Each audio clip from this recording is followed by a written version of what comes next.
Okay, so the green screen for Room 905 was a last minute decision. We all agreed on having a green screen like the size of a door, but an hour into setting up for the shoot, Ben and Wildy were like, so can we just green screen all of it? I'm like, do whatever you have to do. So I left, and then I came back an hour later and there was a green screen the size of the wall. Safety was always a concern, but it was never an issue. Yeah. People are stupid. Yeah, most of our days there were a lot of things that could go wrong, but we were fortunate enough that everything went so smoothly. It was kind of... I took it the direction where you didn't need like futuristic things. It was just real life, but not. So I guess you could call it like Inception.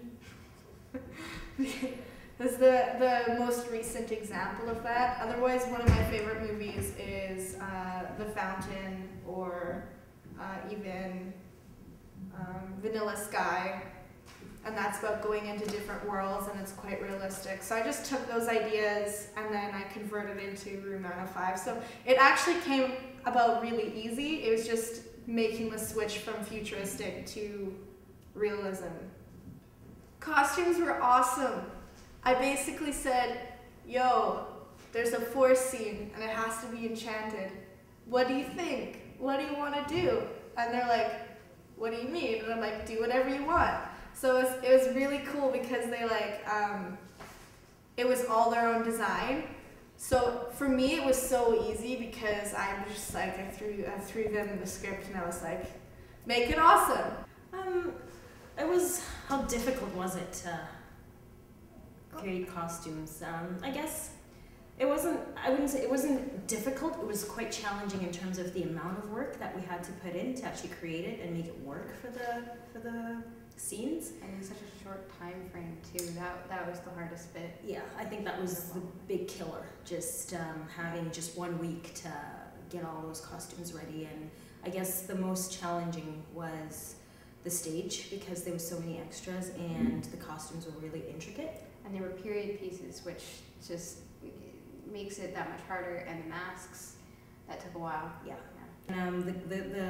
The colors mostly for stage, we did it wasn't really hard, but we kind of hashed it out at first with the director in terms of black on black background. That was a bit of a concern, but it kind of worked out anyways, and the rest of the colors were nice and bright. We could try to stick with things that we knew would kind of stand out. Because we knew forest was going to be green, we kind of knew to stay away from green tones so that the actors kind of stand out with their costumes in terms of color. So I guess it was quite a technical thing to consider. And I told them I just wanted a masquerade, and they did all these amazing masks. So it was awesome and easy to do, but for them, I bet they were like sweating like 24/7 with a needle and fabric. Brittany and Dean were amazing. They were great. I'm so glad that they were able to help us out. They definitely helped with making it seem real, especially with Dean's line, I'm real. Blanche McDonald, Yeah. makeup school. Yes. Yeah, no, they put a posting on their Facebook page, and then the students can request to come in. So it was just one of their students, and she did hair and stuff too, and she brought one of her classmates for one day, and yeah, it was pretty cool. We paid her like $75 for her kid fee, and she did an awesome job. Yeah. The stunt coordinators were actually really nice and really helpful. It wasn't hard to work with them at all. Yeah, they were super pro. They brought their own gear and stuff. The guy had an assistant. They made the actors feel really good and comfortable with the stunt. It wasn't a big deal at all. Yeah, it actually went really, really smoothly, and it looked cool. Yeah. Oh yeah.